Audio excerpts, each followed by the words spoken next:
todo o universo verbal da política brasileira é constituído de mentiras, todo ele.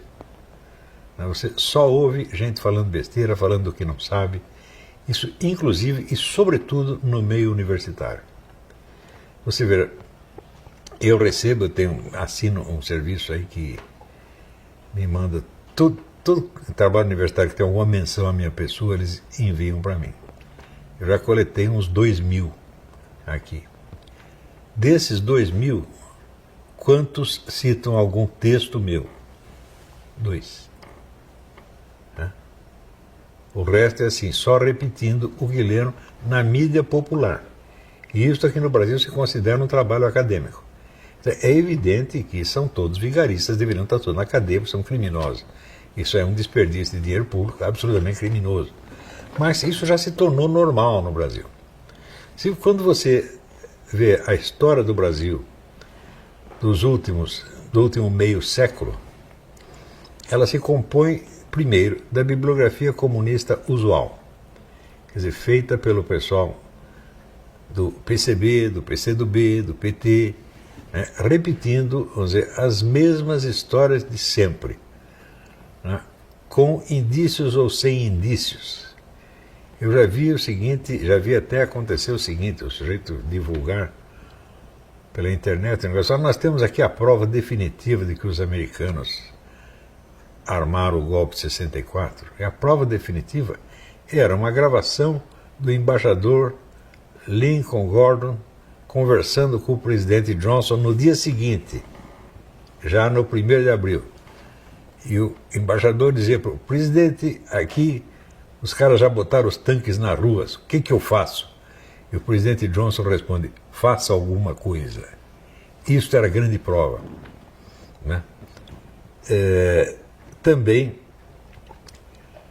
às vezes em que eu mesmo investiguei alguma coisa e descobri, eu vi o seguinte, que a indiferença da classe jornalística e da classe acadêmica pelos fatos é total, absoluta e, como é que se diz, irrecorrível. Por exemplo, às vezes em que os 3 artigos que eu escrevi na época, contando do ex-agente da KGB no Brasil, Ladislau Bittman, não era bem da KGB, ele era da Serviço Secreto Tcheco, porque a União Soviética não atuava diretamente nos países do terceiro mundo, mas usava o serviço dos países satélites. Então, por exemplo, no Oriente Médio era o pessoal da Romênia, né? Inclusive o Ion Mihai Pacepa trabalhou muito com isso, né? E no Brasil, na América Latina, especialmente no Brasil, era a Tchecoslováquia, que tinha, evidentemente, um serviço de inteligência de primeiríssima ordem, e o chefe era o Ladislau Bittman. E ele conta que essa história da intervenção americana no golpe de 64 foi ele que inventou. Ele disse, nós inventamos isto, não fui eu pessoalmente, foi a minha equipe. Minha equipe inventou essa história, e como nós não tínhamos nenhum... Nós, na época, veja, presta atenção, não conhecíamos nenhum agente da CIA lotado no Brasil. A KGB não sabia de nenhum agente da CIA lotado no Brasil na época. Então, nós falsificamos um documento do FBI, do diretor do FBI, J. Edgar Hoover, cumprimentando o seu agente no Brasil pelo sucesso da operação. Pelo contexto, a operação só podia ser o golpe. Só que, e daí nós espalhamos isso para a mídia inteira, todo mundo acreditou, todo mundo repetiu, e continuam repetindo até hoje. Só que deu o seguinte, o FBI não pode atuar no exterior. Quem atua no exterior é a CIA. De maneira que você não tinha nenhum agente da CIA, a CIA não estava fazendo nada. E os americanos não estavam fazendo coisíssima nenhuma. Também, você veja, quando os caras querem provar essa intervenção, eles dizem, olha aqui, havia ali várias entidades americanas dando dinheiro para deputados e senadores brasileiros para descer o cacete no presidente. Isso de fato havia, né? Quer dizer, era dinheiro de entidades civis americanas que financiavam o combate parlamentar contra o presidente. O que é que o combate parlamentar tem a ver com golpe de Estado? Você vai ver a lista dos deputados que falaram mal do João Goulart? Nenhum deles pertencia ao grupo revolucionário. seja, são duas operações completamente distintas. Quer dizer, você combate o cara no meio parlamentar, o que é perfeitamente ilícito, e você recebia dinheiro da KGB, por que não pode receber também da CIA? Tá certo? Então, era apenas, vamos dizer, algumas consciências compradas, tá certo? De um lado e de outro, mas isso não tem nada a ver com o golpe aparece depois. Né? Mas, veja, a imensidão da bibliografia comunista tem a vantagem de que ela é concordante. Então ela dá uma impressão de consenso. E do outro lado, o que você tem? Você tem ou trabalhos puramente amadorísticos, feitos, por exemplo, por jornalistas, ou livros de memória escritos por militares, livros polêmicos, ou seja, não são livros de historiadores. Do lado da comunistas são historiadores profissionais, embora, insisto eu, não tenham formação de historiadores profissionais. Asseguro isto para vocês. O pessoal que sai das universidades com título de historiador não conhece nada da história da sua própria ciência. Eles desconhecem todos os historiadores principais e leem só porcaria tipo Hobsbawm. É assim mesmo, não estou exagerando. Isso eu digo e eu provo. Quer dizer, eu tenho material suficiente para provar isso. Né? Claro que para botar a ordem nisso e publicar, eu precisaria de uma ajuda e precisaria de um tempo. Então não está fácil fazer. Né? Então, diante desta situação, eu pergunto, mas que debate sério sobre qualquer assunto político pode haver no Brasil? Nenhum. Ninguém sabe nada. E tudo gira na esfera das histórias da carochinha. Para um lado e para o outro. Quantas vezes nós não ouvimos dizer, né, que o golpe de 64 foi um golpe violentíssimo. Né? Você vê, o Nelson Werneck Sodré, historiador comunista, que era general, aliás, escreveu um livro chamado A Fúria de Caliban. Né? Caliban é o personagem do Shakespeare, que é o contrário do Ariel. Ariel é o espírito aéreo e tal, e Caliban é o grosseirão. Né? Então, A Fúria de Caliban descreve a perseguição dos militares aos intelectuais. Né? E daí está o homem lá contando os horrores da perseguição aos intelectuais e no meio ele dá com a língua nos dentes e confessa o seguinte: naquele ano eu fui eleito para a Academia Brasileira de História Militar, recebi o prêmio tal, né, fui aplaudido, fui na sessão da minha nomeação, estava lá o presidente Castelo Branco, falei, mas isso foi a perseguição que tu sofreu? Você é o principal historiador comunista do país. Foi esta perseguição? Quer dizer, ele é a prova viva do contrário do que ele está falando. Então, isso aí já não é mais nem paralaxe cognitiva. Isso é psicose total. Não houve ninguém que fizesse essa observação. Ora, o Nelson Werneck Sodré trabalhava junto com o Enio Silveira, que era o homem da editora Civilização Brasileira, que era a maior editora comunista do país. Quem ia brigar com eles? Ninguém. Você vê, o Enio Silveira, de vez em quando, ele era preso, ficava 2 dias na cadeia, saía dali, ia para Brasília pedir dinheiro para o general Golbery, o general Golbery dava dinheiro. Umas semanas de morrer, o Enio Silveira confessou: a minha editora sobreviveu durante esses 20 anos com o dinheiro do governo militar. E as palavras dos moribundos têm um certo peso, né? Então, por outro lado, você tem todo este mito, toda hora repetido pelo nosso presidente da República, de que os militares brasileiros, as Forças Armadas, livraram o Brasil do comunismo. Isso é uma conversa mole. O que eles fizeram contra o comunismo? Bom, nos primeiros meses, eles demitiram 2 ou 3 professores da USP, entre os quais o Fernando Henrique. Isso foi o máximo. Né? Se você perguntar assim, quantos jornalistas brasileiros foram para a cadeia por causa de matérias que eles escreveram? Eu lhes respondo, nenhum nunca. Nenhum nunca. Quando se censurava uma matéria, como é que se fazia a censura? Era um funcionário da Polícia Federal que ficava frequentemente na portaria do jornal e recebia as provas do jornal do dia, lia aquilo que ele não queria que publicasse, ele marcava ali e saía. Ou saía um espaço em branco, ou se preenchia com alguma coisa. Né? Eu lembro que no Estadão, O Estadão, o Jornal da Tarde, os dois jornais mais visados, evidentemente. No Estadão eles punham receitas de bolo, né? No Estadão eles punham trechos de poesia, especialmente dos Lusíadas. E no Jornal da Tarde punha receitas, né? Eu lembro que uma vez teve uma notícia comprometedora para o então governador Laudo Natel, e daí precisava de uma receita, eles pediram para o Carlinhos Brickman. Carlinhos Brickman era um homem gordo, enorme, muito engraçado. Ele disse, deixa que eu faça a receita. Daí ele fez a receita, Lauto Pastel. Isso saiu. Então, todo mundo sabia que tinha uma notícia censurada.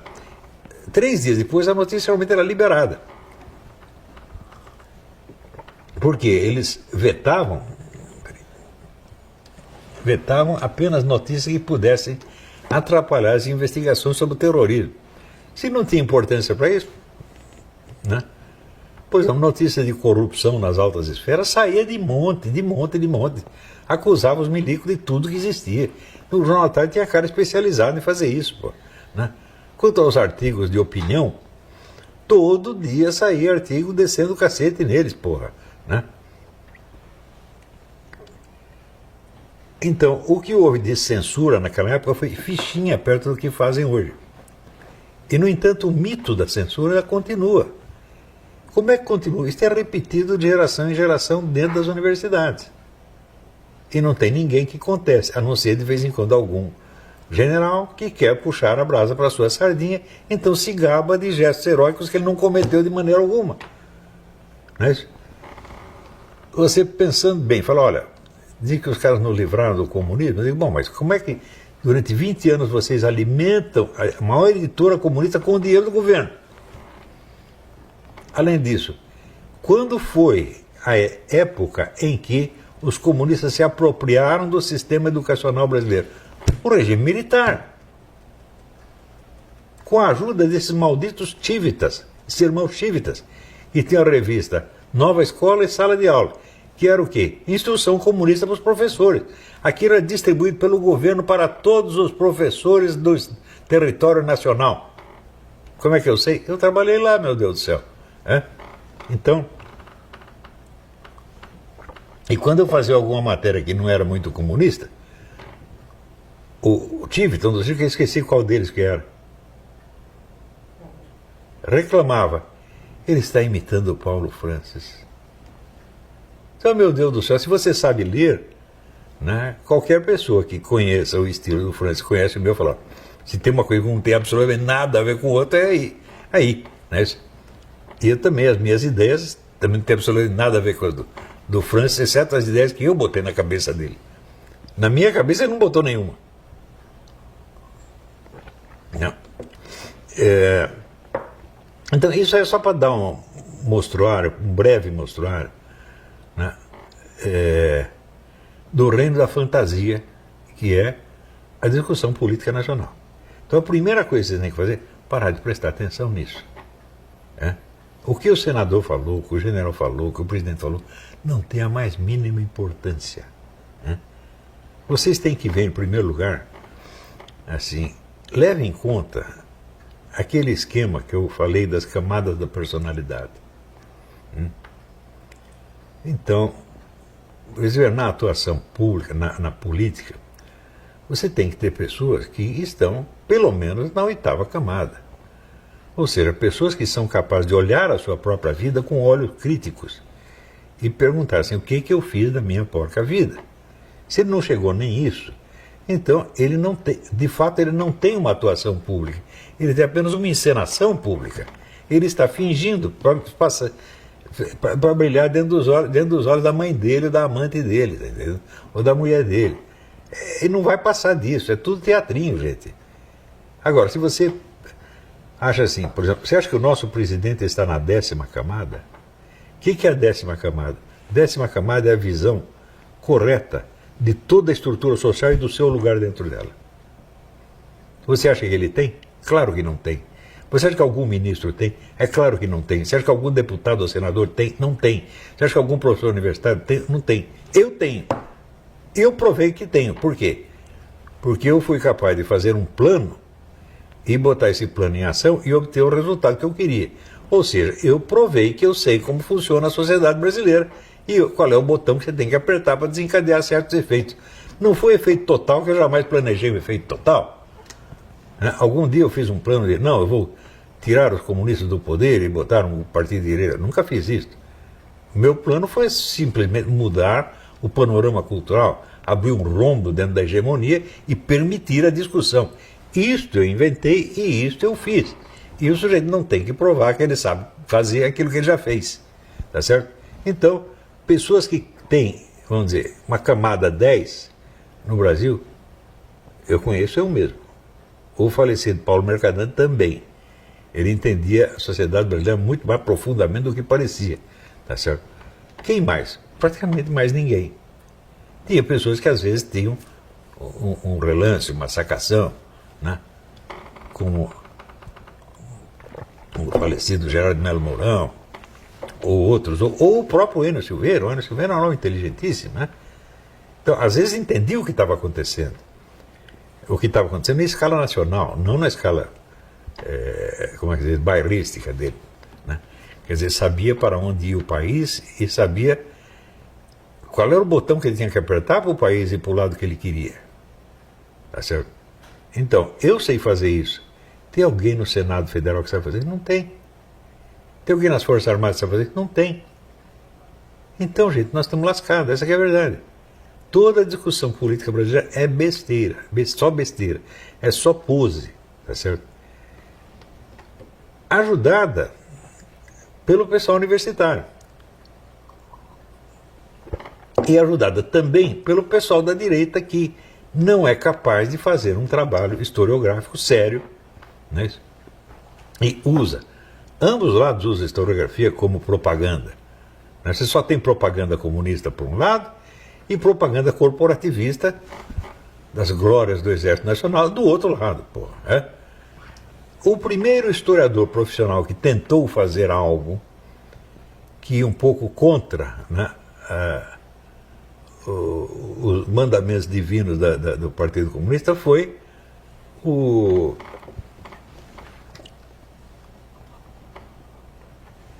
Marco Antônio Vil. Mas o livro dele é uma besteirinha. E aquela tese, não foi ditadura. Como não foi ditadura, porra? Hã? Eu vi o número de gente que foi preso na época, eu vi. Claro que era uma ditadura. Era dita branda comparado com o que tem agora. Hã? Porque agora basta você dar uma opinião, você está na cana. Naquela época não tinha isso. Eles prendiam gente que estava ligada ao movimento. Né? Eu tive parentes e contraparentes que foram presos porque estavam no grupo do Marighella. Um deles era o homem que consertava as armas para o Marighella. Portanto, é um homem responsável por muitas mortes, evidentemente. Né? Esse foi para a cana. Né? Daí, mais tarde, ele foi exilado para a Suécia. Né? Primeiro foi para o Chile. Daí, no Chile, deu aquele rolo. O embaixador sueco catou ele, catou a família inteira, mandou para a Suécia. Deu emprego, deu residência, deu aposentadoria. Tudo maravilha, maravilha. Passado 2 anos, está o homem de volta no Brasil. Encontra ele na rua. Falou, ô, senhor Antônio, o que você está fazendo aí? Os milicos vão pegar você. Ele disse, eu prefiro ser pego pelos milicos do que viver na Suécia. Eu falei, por quê? Ele disse o seguinte, lá eu estou vendo televisão, vem meu neto, muda o canal. Se eu reclamo, ele vai na delegacia e os caras vêm me prender. Eu não quero viver lá, prefiro viver aqui, prefiro... O sujeito preferia ser preso pelos milicos brasileiros, ele seria melhor tratado do que na Suécia. Isso eu não estou inventando, bicho. Eu vi e ouvi. Né? Um personagem que eu não conhecia ele profundamente, mas era um contraparente meu. Né? Então, também é o sujeito, vamos dizer, que tinha armas escondidas no quintal dele. E quando ele foi preso, quem que teve que catar as armas e escondê-las? Eu. Né? O serviço sujo sempre termina para mim, né? Eu não estava mais ligado à esquerda nenhuma, mas daí chega a mulher do cara, a velhinha chorando, tá bom, como é que eu vou negar? Né? Então, essas coisas, também, essa velhinha também ela está na lista das vítimas da ditadura. Ela morreu de velha na Suécia. Como é que é isto? Né? Quer dizer, alguém se... Eu lembro, por exemplo, quando trocaram um grupo de terroristas brasileiros pelo embaixador alemão. Acho que eram 40 pessoas. E tem a foto dos caras, né, no aeroporto. Olhe bem esta foto, vê se algum ali parece que está doente ou machucado. Nenhum. Estão todos ótimos. Falei, mas se eles foram horrivelmente torturados, como é que eles podem estar com essa cara saudável, porra? Realmente não é possível. Tem algo errado nisso aí. Agora, do outro lado também tem coisa errada. Por quê? Você dizer que os militares livraram o Brasil do comunismo é uma grossa mentira. Seguinte, o único militar que agiu ali foi o Olímpio Mourão Filho. E ele agiu contra o comando dos seus chefes. Ele botou as tropas na rua porque ele quis. O resto não queria. Será que Castelo Branco queria, Costa e Silva queria? Ninguém queria nada. Outra coisa, quando o Olímpio Mourão Filho botou as tropas na rua em Minas Gerais, o João Goulart não era mais presidente, ele já tinha sido destituído pelo Congresso, meu Deus do céu. Então dizer que os militares derrubaram o João Goulart, mas não derrubaram nada, eles saíram para a rua quando o homem já estava derrubado. Eu lembro, eu não preciso de testemunhos, eu assisti à sessão, o presidente do Senado era o Auro Moro Andrade, né? Então declaro vaga a presidência da República, já nomearam imediatamente então, o presidente da Câmara, o Ranieri Mazzilli, como presidente interino. Pronto. Está um livro do João Goulart. Sendo membro do canal Olavo na Prática, você terá acesso a vídeos exclusivos com vários dos ensinamentos do professor Olavo de Carvalho. Você também terá acesso a artigos diários que o professor fazia sobre os acontecimentos nacionais e mundiais. Eu garanto que é muito conhecimento e você não vai se arrepender. Seja membro agora e aproveite esse preço.